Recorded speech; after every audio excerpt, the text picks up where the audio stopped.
Hello दोस्तों, यदि आप भी मैट्रिक फाइनल बोर्ड परीक्षा 2024 में 15 फरवरी को हिंदी की फाइनल परीक्षा देने जा रहे हैं तो आप लोगों के लिए क्लास काफ़ी महत्वपूर्ण है, क्योंकि अभी के इस क्लास में हम बताने वाले हैं मैट्रिक फाइनल बोर्ड परीक्षा 2024 के लिए जो 15 तारीख को प्रथम पाली और द्वितीय पाली में आप लोगों का हिंदी की परीक्षा होने वाले हैं।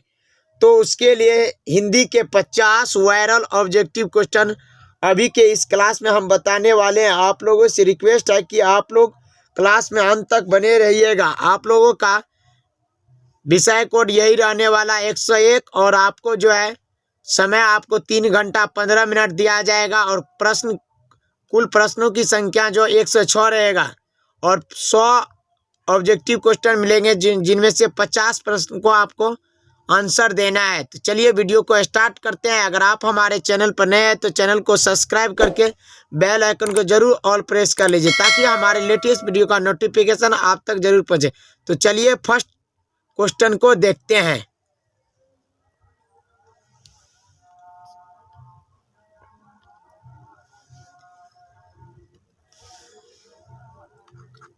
पहला क्वेश्चन है, मंगम्मा को किससे विवाद था?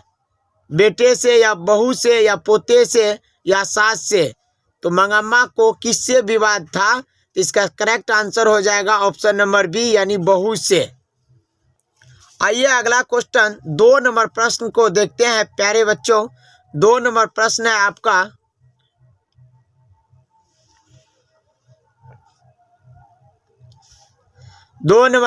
मंगम्मा की बहू का नाम क्या था?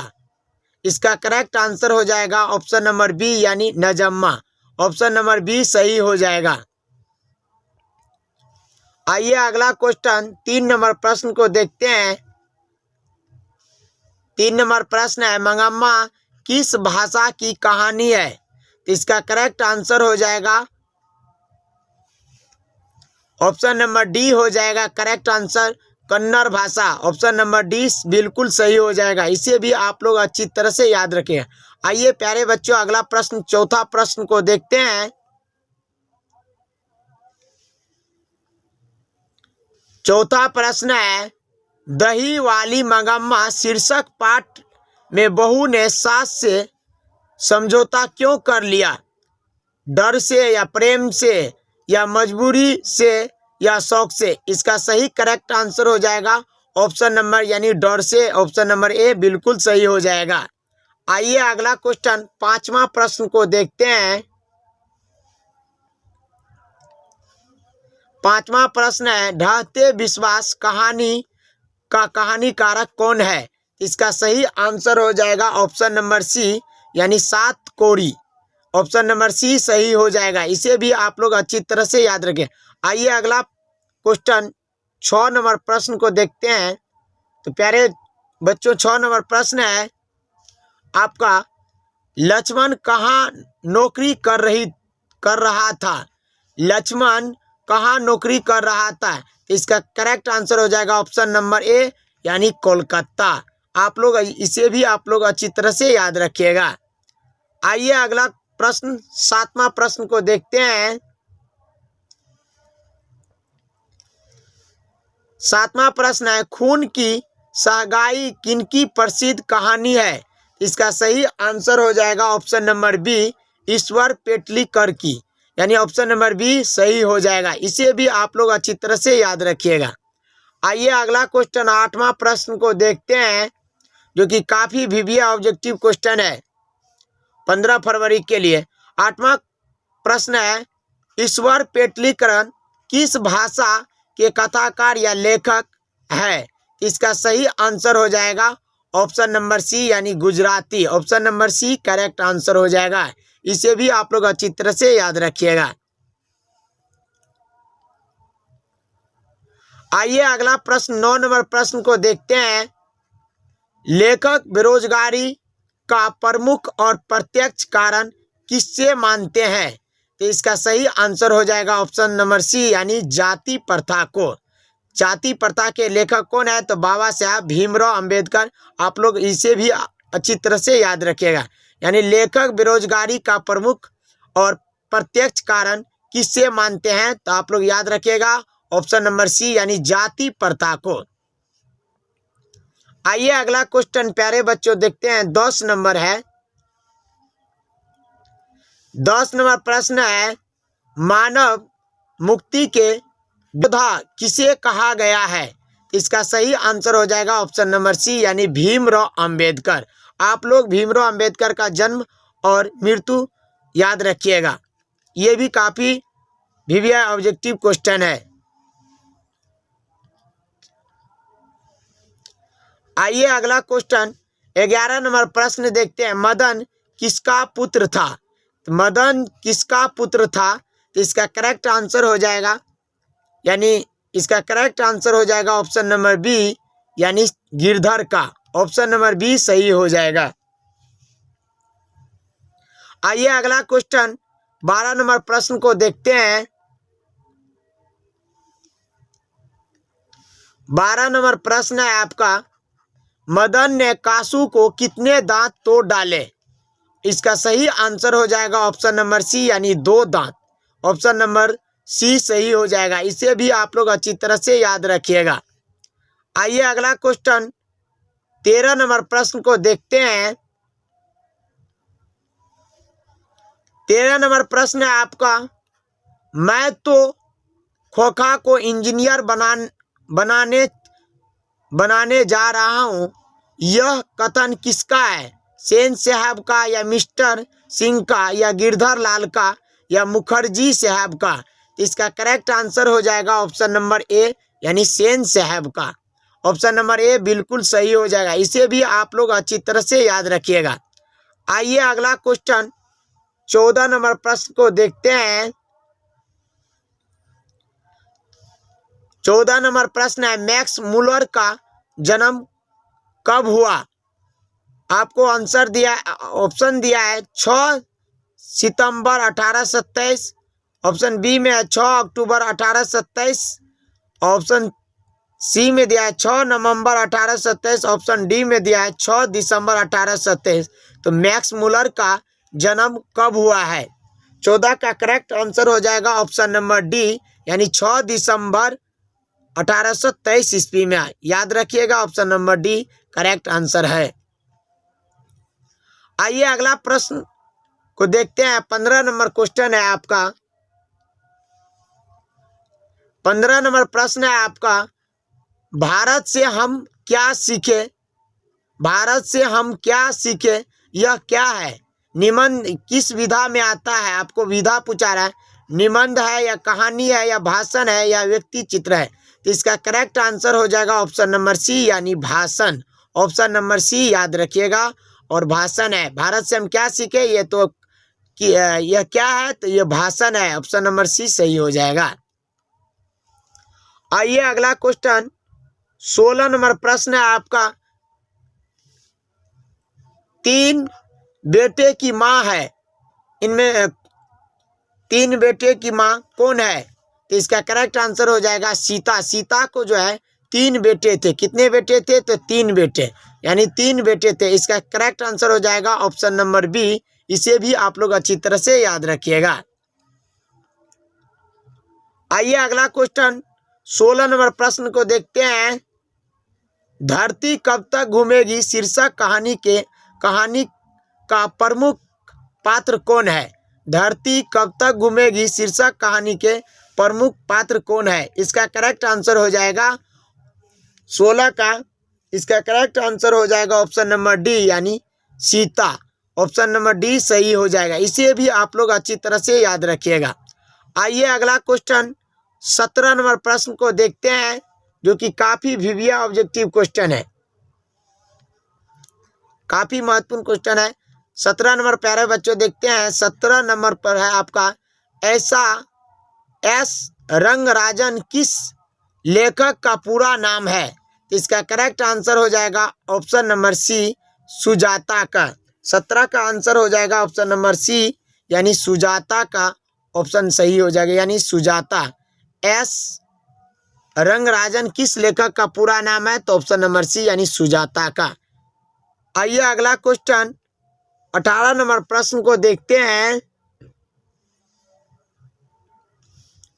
18 नंबर प्रश्न है, नगर कहानी किस भाषा से अनुदित है? इसका सही आंसर हो जाएगा ऑप्शन नंबर बी यानी Tamil. Option number B correct answer हो जाएगा तमिल। आइए अगला क्वेश्चन 19 नंबर प्रश्न को देखते हैं। काफी विविया ऑब्जेक्टिव प्रश्न है। 19 नंबर है, पानी शब्द का कौन सा संज्ञा है? पानी शब्द कौन सा संज्ञा है?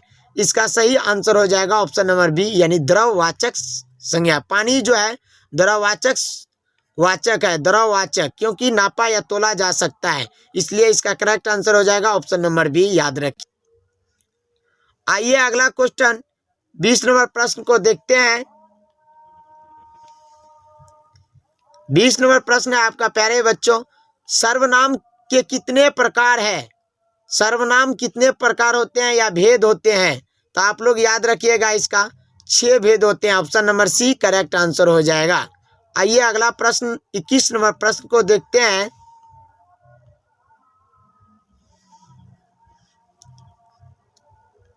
इक्कीस नंबर प्रश्न है आपका, कपड़ा शब्द का पर्यायवाची क्या होता है? इसका सही आंसर हो जाएगा ऑप्शन नंबर ए यानी वस्त्र होता है।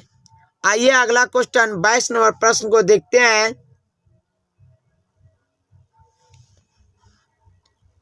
22 नंबर प्रश्न है आपका, नाक रगड़ना मुहावरे का सही अर्थ क्या होता है? इसका सही आंसर हो जाएगा ऑप्शन नंबर बी, बहुत खुशामद करना होता है। ऑप्शन नंबर बी इसका करेक्ट आंसर हो जाएगा। आइए अगला क्वेश्चन 23 नंबर प्रश्न को देखते हैं। आपका 23 नंबर प्रश्न, हाथ साफ करना मुहावरा का सही अर्थ क्या होता है? यानी हाथ धोना, या ऑप्शन बी में दिया सफाई करना, या सी में दिया चोरी करना, ऑप्शन डी में दिया है गंदगी फैलाना। इसका करेक्ट आंसर हो जाएगा प्यारे बच्चों ऑप्शन नंबर सी यानी चोरी करना होता है। ऑप्शन नंबर सी इसका सही आंसर हो जाएगा। आइए अगला क्वेश्चन 24 नंबर प्रश्न को देखते हैं। आपका 24 नंबर प्रश्न है, संतु कांप रहा था, तो इसका सही आंसर हो जाएगा ऑप्शन नंबर बी यानी ठंड से जो है संतु कांप रहा था। ऑप्शन नंबर बी सही हो जाएगा। इसे भी आप लोग अच्छी तरह से याद रखिएगा। आइए अगला क्वेश्चन 25 नंबर प्रश्न को देखते हैं। 25 नंबर प्रश्न है आपका, मछली किस विधा में आता है? यानी कहानी है, या निबंध है, या शिक्षा शास्त्र है, या ललित निबंध है? तो मछली क्या है? तो ये कहानी है। ऑप्शन नंबर ए इसका करेक्ट आंसर हो जाएगा, कहानी है। आइए अगला क्वेश्चन 26 नंबर प्रश्न को देखते हैं। 26 नंबर प्रश्न है आपका, मछली छीनने की कोशिश कौन कर रहा था? पिताजी, या दीदी जी, या भग्गू, या संतू? तो इसका करेक्ट आंसर हो जाएगा 26 का है, इसका करेक्ट आंसर हो जाएगा ऑप्शन नंबर सी यानी भग्गू। याद रखिएगा ऑप्शन नंबर सी इसका करेक्ट आंसर हो जाएगा। आइए अगला क्वेश्चन 27 नंबर प्रश्न है। 27 नंबर प्रश्न है, किसका मन मां से फट गया और वह रात भर जंगल में छिपा रहा? नरेश, या दिवाकर, या रोशन, या बहादुर? तो किसका मन मां से फट गया और रात भर जंगल में छिपा था? तो ऑप्शन नंबर डी यानी बहादुर। Option number D correct answer हो जाएगा। आइए अगला क्वेश्चन 28 नंबर प्रश्न को देखते हैं। 28 नंबर प्रश्न है आपका, 9 2 11 होना मुहावरा का सही अर्थ क्या होता है? रुक जाना, या भाग जाना, या मार देना, या मर जाना? इसका सही आंसर हो जाएगा ऑप्शन नंबर बी भाग जाना। 9 2 11 का मुहावरा का सही अर्थ होता है भाग जाना। ऑप्शन नंबर बी सही हो जाएगा। इसे भी आप लोग अच्छी तरह से याद रखिएगा। 15 फरवरी के लिए काफी महत्वपूर्ण प्रश्न है। आइए 29 नंबर प्रश्न को देखते हैं। 29 नंबर प्रश्न है आपका, प्यारे बच्चों, बहादुर का पूरा नाम क्या था? तो इसका सही आंसर हो जाएगा ऑप्शन नंबर बी, यानी दिल बहादुर था। ऑप्शन नंबर बी इसका सही आंसर हो जाएगा। इसे भी आप लोग अच्छी तरह से याद रखिएगा। आइए अगला क्वेश्चन 30 नंबर प्रश्न को देखते हैं। 30 नंबर प्रश्न है, बहादुर कहां से भागकर आया था?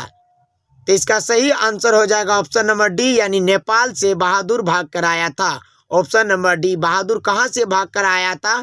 तो नेपाल से। ऑप्शन नंबर डी सही हो जाएगा। आइए अगला प्रश्न 31 नंबर प्रश्न को देखते हैं।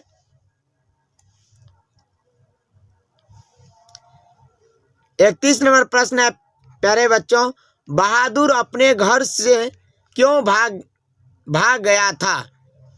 गरीबी के कारण, या माँ की मार के कारण, या शहर घूमने के लिए, या भ्रमवंश करने के? तो ये इसका करेक्ट आंसर हो जाएगा ऑप्शन नंबर बी, यानी माँ की मार के कारण।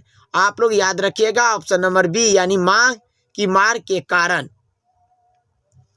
आइए अगला क्वेश्चन 32 नंबर प्रश्न को देखते हैं, जो काफी वीविया ऑब्जेक्टिव क्वेश्चन है। लेखक के रिश्तेदार ने बहादुर पर क्या आरोप लगाया?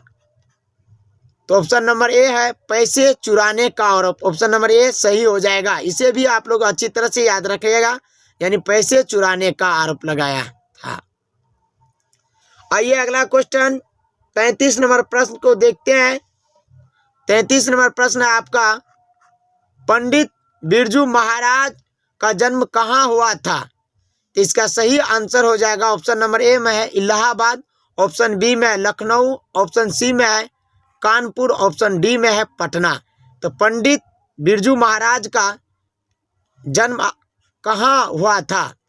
इसका सही आंसर हो जाएगा ऑप्शन नंबर बी, यानी लखनऊ में। ऑप्शन नंबर बी सही हो जाएगा। इसे भी आप लोग अच्छी तरह से याद रखिएगा। आइए अगला क्वेश्चन 34 नंबर प्रश्न को देखते हैं। 34 नंबर प्रश्न है, निम्नलिखित में से कौन हिंदी आलोचना के महत्वपूर्ण हस्ताक्षर थे? तो इसका सही आंसर हो जाएगा ऑप्शन नंबर डी, यानी Ramvilas Sharma. Option number D सही हो जाएगा, रामविलास शर्मा। इसे भी आप लोग अच्छी तरह से याद रखिएगा। आइए अगला प्रश्न 35 नंबर प्रश्न को देखते हैं। 35 नंबर प्रश्न है, काशी किसकी पाठशाला है? किस भाषा की ये काशी जो है किस भाषा की पाठशाला है? ऑप्शन नंबर ए हो जाएगा संस्कृत की। Option number A correct answer है। इसे भी आप लोग अच्छी तरह से याद रखिएगा। आइए अगला क्वेश्चन 36 नंबर प्रश्न को देखते हैं, जो कि काफी महत्वपूर्ण है 15 तारीख के लिए, यानी 15 फरवरी के लिए। शिक्षा और संस्कृति के लेखक कौन है? इसका सही आंसर हो जाएगा option number A, Mahatma Gandhi. याद रखिएगा ऑप्शन नंबर ए बिल्कुल सही है। आइए अगला क्वेश्चन 37 नंबर प्रश्न है आपका, महात्मा गांधी के पिता का क्या नाम था? तो इसका सही आंसर हो जाएगा ऑप्शन नंबर डी, यानी करमचंद गांधी थे। ऑप्शन नंबर डी, इसे भी आप लोग अच्छी तरह से याद रखिएगा। आइए अगला क्वेश्चन 38 नंबर प्रश्न को देखते हैं। 38 नंबर प्रश्न है आपका, किनके जन्म दिवस को अहिंसा दिवस के रूप में मनाया जाता है? तो option number A, Mahatma Gandhi को, यानी 2 अक्टूबर को मनाया जाता है अहिंसा दिवस। आप लोग अच्छी तरह से इसे भी याद रखिएगा। 39 नंबर प्रश्न है आपका, किसके बिना प्राणी को मुक्ति नहीं मिलती है? इसका सही आंसर हो जाएगा ऑप्शन डी, यानी ऑप्शन नंबर डी हो जाएगा ऑप्शन नंबर डी, गुरु ज्ञान के बिना किसके बिना प्राणी को मुक्ति नहीं मिलती है? इसका सही आंसर हो जाएगा ऑप्शन नंबर डी, यानी गुरु ज्ञान के बिना।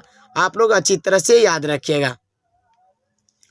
आइए अगला क्वेश्चन 40 नंबर प्रश्न को देखते हैं, जो कि काफी वीविया ऑब्जेक्टिव क्वेश्चन है। गुरु नानक का जन्म कहाँ हुआ? तो इसका सही आंसर हो जाएगा ऑप्शन नंबर डी। आप लोग याद रखिएगा ऑप्शन नंबर डी, यानी तलवंडी लाहौर में। ऑप्शन नंबर डी सही हो जाएगा।